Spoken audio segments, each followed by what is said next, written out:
찬송가 317장 함께 찬양하겠습니다.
함께 보실 하나님 말씀은 고린도전서 14장 26절에서 40절까지의 말씀입니다.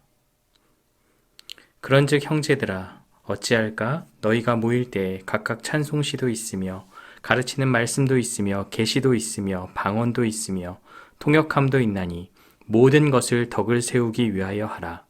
만일 누가 방언으로 말하거든 두 사람이나 많아야 세 사람이 차례를 따라 하고 한 사람이 통역할 것이요 만일 통역하는 자가 없으면 교회에서는 잠잠하고 자기와 하나님께 말할 것이요 예언하는 자는 둘이나 셋이나 말하고 다른 이들은 분별할 것이요 만일 곁에 앉아있는 다른 이에게 계시가 있으면 먼저 하던 자는 잠잠할지니라. 너희는 다 모든 사람으로 배우게 하고 모든 사람으로 권면을 받게 하기 위하여 하나씩 하나씩 예언할 수 있느니라. 예언하는 자들의 영은 예언하는 자들에게 제재를 받나니 하나님은 무질서의 하나님이 아니시오 오직 화평의 하나님이시니라. 모든 성도가 교회에서 함과 같이 여자는 교회에서 잠잠하라. 그들에게는 말하는 것을 허락함이 없나니 율법에 이른 것 같이 오직 복종할 것이요 만일 무엇을 배우려거든 집에서 자기 남편에게 물을지니 여자가 교회에서 말하는 것은 부끄러운 것이라. 하나님의 말씀이 너희로부터 난 것이냐 또는 너희에게만 임한 것이냐. 만일 누구든지 자기를 선지자나 혹은 신령한 자로 생각하거든 내가 너희에게 편지하는 이 글이 주의 명령인 줄 알라. 만일 누구든지 알지 못하면 그는 알지 못한 자니라. 그런즉 내 형제들아 예언하기를 사모하며 방언 말하기를 금하지 말라. 모든 것을 품위 있게 하고 질서 있게 하라. 아멘. 바울은 고린도 교회 성도들에게 질서가 있어야 함을 강조합니다. 모든 것을 덕을 세우기 위해 하라고 가르칩니다. 덕을 세우기 위해서는 질서와 제한이 필요한데요. 무엇보다도 하나님의 말씀의 번위가 가장 앞에 서야만 합니다. 당시 고린도 교회 성도들은 은사를 무분별하게 사용했는데요. 방언하는 자는 반드시 통역하는 자가 있을 때 교회의 유익을 위해 방언을 말해야만 합니다. 하지만 자기를 내세우기 위해서 방언을 말해서는 안 되고 질서 있게 차례를 따라 해야만 합니다. 통역되지 않는 방언, 질서 없는 방언은 교회의 덕을 해치기 때문이죠. 바울은 매우 구체적으로 지침을 말하며 교회 안의 질서를 바로잡습니다. 29절부터는 예언에 대해서 말합니다.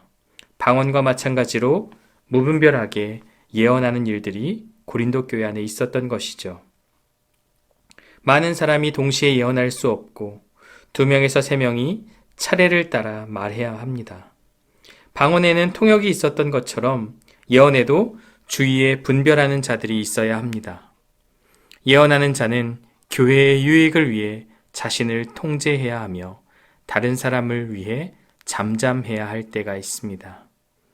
바울이 이렇게 지침을 주는 것은 무엇 때문일까요? 방언과 예언의 은사는 자신을 뽐내기 위함이 아니라 교회의 덕을 위해 사용되어져야 하기 때문이죠. 오늘날 잘못된 예언으로 인해 많은 성도들이 혼란에 빠질 때가 있습니다. 이단들의 잘못된 가르침이 교회에 침투할 때 우리는 어떻게 해야만 할까요? 하나님의 말씀에 비추어 분별해야 합니다. 스스로 분별이 되지 않는다면, 그것이 어렵다면 속히 담당 교역자들 혹은 구역장님들과 함께 나누는 것도 좋습니다. 우리는 이 혼탁한 시기에, 이 어려움의 시기에 이단들의 잘못된 가르침을 반드시 하나님의 말씀에 비추어 분별하는 우리 모두가 되기를 소망합니다. 33절에 보면 하나님은 무질서의 하나님이 아니시며 화평의 하나님이심을 말씀합니다. 예배를 비롯한 모든 모임은 하나님의 성품을 반영해야 합니다. 교회의 덕을 세우고 유익을 줄 수 있도록 무질서한 것은 질서 있게 바로 잡아야 하며 또한 분열은 화평으로 바꿔야 합니다. 자신을 드러내기보다 다른 사람을 세워주고 배려하며 잠잠할 때는 잠잠할 줄 알아야 합니다.